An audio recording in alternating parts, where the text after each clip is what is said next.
Breezy was a cheerful wind fairy who loved to play in the sky.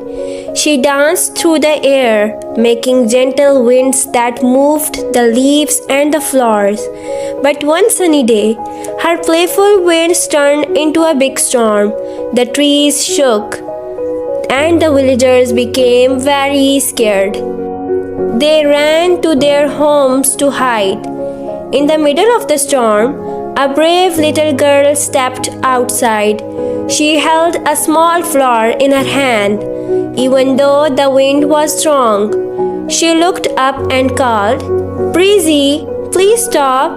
You are scaring us."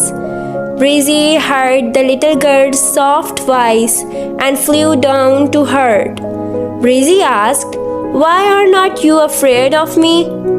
The girl smiled and held out the flower. "Because I know you are very kind. This flower is for you." Breezy felt very happy and touched by the girl's kindness. She stopped the storm and made the winds calm again. The sky became bright and the villagers came out of their homes smiling. Moral: kindness can calm any storm.